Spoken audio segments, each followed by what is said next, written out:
¿Qué tan lejos puedes llegar siendo un meme? Pues bueno, no tan lejos. Lo que te hace llegar lejos es empezar como un meme y demostrar que hay mucha más calidad por detrás de lo que la gente se esperaba. Revisemos el tomo número 1 de Kagurabachi. Así es, llegó la hora de kagurear, llegó la hora de revisar el que promete ser el nuevo rompeventas de la Shonen Jump, pero más adelante hablaremos de la historia y de la situación tan particular de este manga. Primero vamos a revisar la edición. Aquí nos encontramos un tanco chiquito, ya saben, el de 11.4 por 17.7 centímetros, del tamaño de Jujutsu Kaisen, Dandadan, Chainsaw Man, por ejemplo. Tenemos un acabado brillante en la sobrecubierta, por lo que tenemos una edición bastante sencilla también. Aquí arriba tenemos el título, Kagurabachi, y vamos a compararlo con el japonés. Yo creo que es un rótulo que se acerca bastante a la edición japonesa. Tenemos los cortes y toda la cosa, así que yo creo que es un decente en todas las de la ley. Ya para el resto de los elementos nos encontramos a nuestro protagonista en la parte de aquí adelante, Chihiro, con esta exagerada cicatriz en el lado izquierdo de su cara. De fondo tenemos diferentes NPCs que se ven bastante graciosos si los ves de manera detenida. Aquí arriba tenemos la magia de su espada. A la izquierda tenemos el número del volumen junto con el título del mismo, Lo que debo hacer. Y abajo tenemos el logo de Panini Manga y el nombre del joven maestro, Takeru Hokazono. Así es como se va a ver el tomo ya en el mueble. De arriba hacia abajo tenemos el logo de Panini Manga, el título de la obra, el número del volumen en un cuadrito negro, la imagen de nuestro personaje de la portada y hasta abajo tenemos el crédito al autor. Donde sí se ve horrible es en la parte de atrás porque no tenemos prácticamente nada. Se parece bastante a lo que hicieron con Jujutsu Kaisen, aunque ojo, este diseño viene desde Japón, no se le vayan a querer echar encima a Panini. Aquí nada más tenemos todo en blanco junto con la sinopsis abajito y el sello de Panini Manga con una recomendación de edad para mayores de 13 años. Arriba tenemos el logo de la Shonen Jump y del lado derecho tenemos una pequeña franja con la imagen de la portada con un color café por encima. En las pestañas primero tenemos aquí al señor Takeru Hokazono presentándose. Nada más nos habla de que no hay nada mejor que una katana, representando muy bien el espíritu de este manga. Y en la otra pestaña tenemos una pequeña pecera con 3 pececitos que van a ser importantes para el resto de la historia. Tenemos una edición interior de esas que nada más se repite la imagen pero en blanco y negro, y aquí tenemos una franja con los datos de la obra, título, número de volumen y créditos al autor. Y esta franja precisamente va a tener un pequeño efecto metalizado que podemos ver más o menos a contraluz. Todo lo demás va a estar en acabado mate. Ya por la parte de atrás nada más tenemos el título una vez más y un recorte de la ilustración principal. Y ojo, porque sí, tiene un poquito de polvo de la guillotina, pero también tiene este efecto de salpicado por parte del mismo volumen. El extra en esta ocasión va a ser nada más un pequeño separador. Adelante tenemos la ilustración de la portada y atrás tenemos el título. Y este es el único extra que tenemos dentro del volumen, pero también le tocó el respectivo póster. Vayan a preguntar cuando lo compren, no se queden con las ganas. En cuanto a la producción editorial, tenemos un trabajo por parte de Kaizen Studios, nuestros amigos argentinos. Todo está donde debe estar, una buena rotulación correspondiente también a lo que vimos por fuera. Y ahora, continuamos esta saga de revisar los grises a fondo, porque venimos con el trauma del Moiré en los antiguos estrenos, y pues bueno, el caso de esta obra es muy particular. Verán, la primera mitad de este volumen, las primeras 100 páginas más o menos, están correctas, o sea, nada del otro mundo, un pequeño ruido en los grises, pero nada de qué preocuparse, no hay Moiré en el 99% de los paneles, pero después en la segunda mitad es donde todo se vuelve un relajo. Prácticamente cualquier gris de fondo lo va a tener. Afortunadamente solo es en los fondos, no es en la parte posterior de los dibujos, o sea, no se ve en primer plano, o bueno, realmente es donde se ocupe este tono del gris. Pero muy curiosamente, mientras más nos acercamos al final, peor se pone la cosa.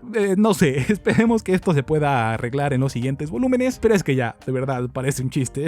En cuanto a la traducción, tenemos un trabajo de Solange Castañari, una traducción argentina que se vuelve neutra después de una revisión, y en general me parece una buena traducción. Nada más tengo un par de problemas, que es básicamente el mismo que tenemos cada vez que nos llega una traducción de allá, y es que se usan palabras que no están en mucho uso en este afán de querer neutralizar las cosas. Por ejemplo, la espada de Chihiro tiene 3 nombres, Nishiki, Kuro y Aka. Los 3 son nombres propios porque son los nombres de estos pececitos. Sin embargo, se le decidió dar traducción. Kuro se llama negro y Aka se llama rojo. Eso sí los tradujeron, pero Nishiki lo dejaron así tal cual en japonés, lo cual crea una pequeña discordancia, al menos en la forma en la que yo lo veo. Yo creo que Kuro y Aka se debieron dejar en japonés debido a que son nombres propios, según yo, para que no quedara así de inconsistente. No sé, esa es mi opinión. Y luego, esto ya de plano yo sí estoy consciente de que tal vez no sea un problema, y es que se utiliza la palabra espadero para referirse a la profesión del papá de Chihiro, que a ver, por definición no está mal, cual espadero sí es un herrero que se especializa en las espadas, simplemente es una palabra que no se utiliza mucho. Me pregunto si había forma de llamarlo de otra manera, quién sabe, son simplemente mis opiniones. Déjenme en los comentarios si estas dos cosas a ustedes no les causa ninguna incomodidad, pero bueno, fuera de eso, el resto de la traducción me parece sumamente correcto. Lamentablemente, como ya vieron, pues nos quedamos sin página a color debido a que es una edición sencillita. Ahora, muy rápidamente, antes de entrar a hablar acerca de la historia, les tengo que explicar el contexto de esta obra. Y es que resulta que por allá de 2023, cuando recién estaba iniciando, empezaron a salir imágenes del protagonista, de la historia, etcétera, etcétera, y la comunidad se lo tomó como un chiste total. Decían que se veía muy genérico, decían que no entendían por qué todo se volvía tan repetitivo en la Shonen Jump, por lo que, a manera irónica, empezaron a publicar que, de hecho, Kagurabachi era el mejor manga de su infancia. Empezaron a llamarle la historia más compleja que hubieran leído, cuando apenas llevaban un par de capítulos publicados, y pues este meme eventualmente hizo que el primer volumen impreso tuviera un gran debut, y aquí fue donde la realidad superó la ficción, porque toda esta gente que empezó a leer Kagurabachi, pues se empezaron a dar cuenta de que en realidad no estaba tan mal. Y pues bueno, toda esta gente que ya estaba dentro de la historia de manera irónica, pues empezó a recomendarla,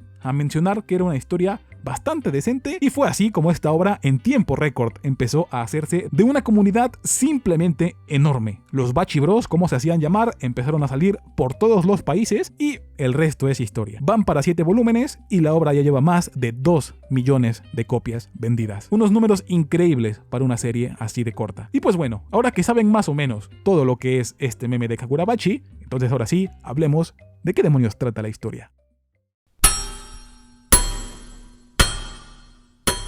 Esta historia va a comenzar con el espíritu que envuelve a toda la obra, un herrero forjando una katana. Esa es la profesión de Kunishige Rokuhira, quien es considerado el mejor espadero de todo Japón. Este hombre vive con su hijo, Chihiro, a quien está criando solo y al mismo tiempo está instruyendo en las técnicas de forjado. Ambos llevan una vida bastante normal. El padre es un señor que parece que no puede tomarse nada en serio, mientras que el hijo es el más calmado y responsable de los dos, pero a pesar de lo diferentes que son, se nota el fuerte lazo que los une. Aquí es donde va a llegar Shiba, un amigo del señor Rokuhira, quien va a ser el encargado de ponernos al tanto de por qué el papá de Chihiro es tan importante en la historia. Resulta que hace 15 años, un año antes de que Chihiro naciera, el país se había sumido en una guerra, la guerra Seitei para ser exactos, y el evento que le puso fin a este conflicto fue la aparición de 6 poderosas espadas forjadas por el mismísimo Kunishige. Justamente la visita inesperada de Shiba es lo que haría que el señor se diera cuenta de que ya había llegado el momento de tener esa plática con su hijo. Es hora de instruirlo en el verdadero significado de forjar espadas, más allá de solo fundir y golpear metal. Aquí es donde vamos a ver un poco de la filosofía de Kunishige, ya que lo que quiere que Chihiro entienda es la responsabilidad que recae tanto de quien la hace como de quien blande una espada. La responsabilidad de un espadero es asegurarse que las katanas siempre estén en manos de quienes comprendan esta situación y siempre elijan proteger a los débiles de la gente mala. Enseñanza que, si bien Chihiro no logra entender del todo, está completamente comprometido a poder hacerlo mientras más aprenda de su padre.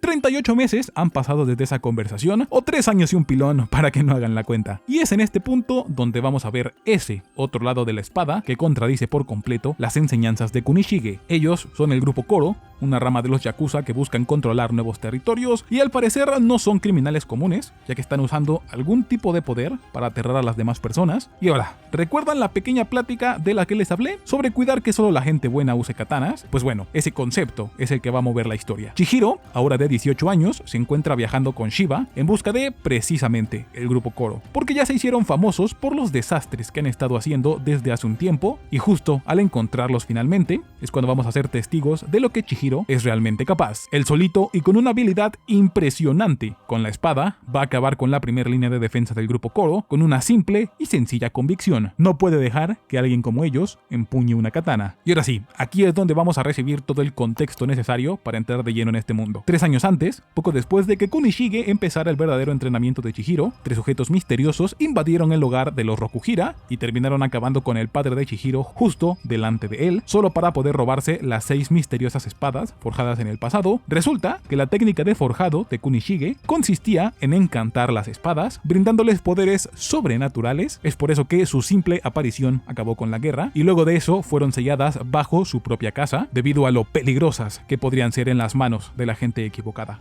Lamentablemente, eso último es exactamente lo que había ocurrido. Chihiro, desde ese fatídico día, sabía exactamente cuál era el nuevo objetivo de su vida: recuperar las 6 espadas de su padre y no permitir que nadie malo siga empuñando una katana. Es por eso que ahora, equipado con Enten, una séptima espada encantada que su padre había forjado secretamente para él, Chihiro se embarcará en una misión para vengar la vida y el trabajo de su padre. Lo vamos a ver cazando y acabando con cualquier persona que porte una katana para el mal, mientras que intenta seguirle el rastro a las 6 espadas que robaron de su casa. Sin embargo, al mismo tiempo, esta misma búsqueda va a hacer que mi compadre empiece a meterse donde no le llaman, inmiscuyéndose en los negocios y actividades varias de gente peligrosa, dejémosla ahí. Por lo que también vamos a ir viendo capítulo tras capítulo a diferentes hechiceros, espadachines y yakuzas intentar acabar con nuestro protagonista. Como autoproclamado experto en el shonen, tengo mucho que decir sobre esta obra, pero vámonos por partes. Empecemos por lo obvio. La historia no es nada del otro mundo, es una versión comprimida de lo que funcionó la década pasada, una historia de venganza con poderes mágicos, pero está muy bien entremezclada con una corriente que surgió a finales de los 2010s, donde se busca darle un aspecto un tanto cinematográfico a estas mismas historias, y eso es algo que Kagurabachi hace de manera espléndida. Es más obvio en el arte, con estas secuencias de acción, con ángulos poco comunes y con una fluidez envidiable, pero también está presente en el guión de la historia. Las conversaciones y los personajes se sienten un poquito más razonables, si podemos llamarlo de alguna manera. Incluso en un mundo donde la magia existe y la gente salta de edificio en edificio, se sienten como de personas normales. Por ejemplo, la relación de Kunishige y Chihiro se expresa de manera muy casual e indirecta a través de la forma en la que conversan. Muy rápidamente te das cuenta cómo se llevan, cuánto se respetan y del tipo de personas que son, y no es nada más con ellos. Más adelante, Chihiro conoce a una niña y la forma en la que se relaciona con ella, el cómo la cuida y cómo la procura, se refleja solo con sus palabras, porque pues, como pueden ver, no tiene una cara muy expresiva, ¿verdad?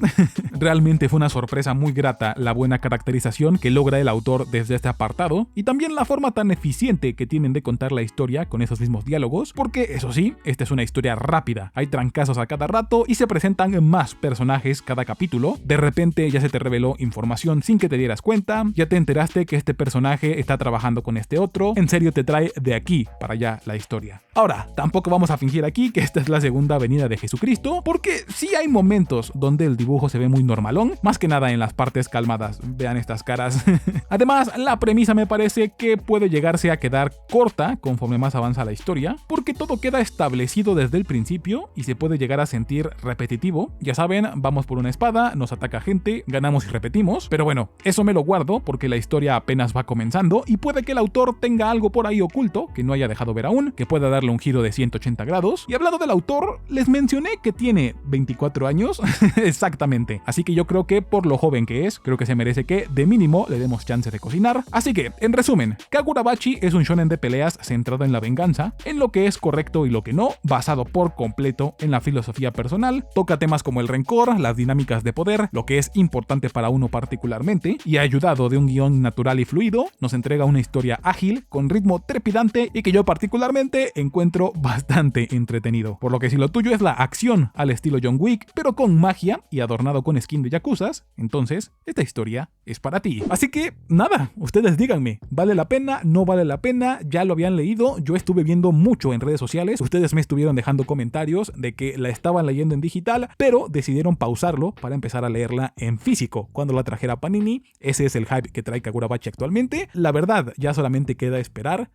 a que el tiempo ponga en su lugar a esta obra. Yo, si les soy sincero, creo que en cuanto le aparezca un anime medianamente bueno, va a reventar de manera estratosférica, a lo mejor por ahí al nivel de Blue Lock, ya con ganas al nivel de Jujutsu Kaisen, quién sabe. Yo solo sé que estoy muy expectante en ver en qué se convierte Kagurabachi, y pues nada, hasta ahí la vamos a dejar el día de hoy. Espero que les haya gustado esta review, ya saben que mi nombre fue Miguel Solís, y nos vemos hasta el próximo video.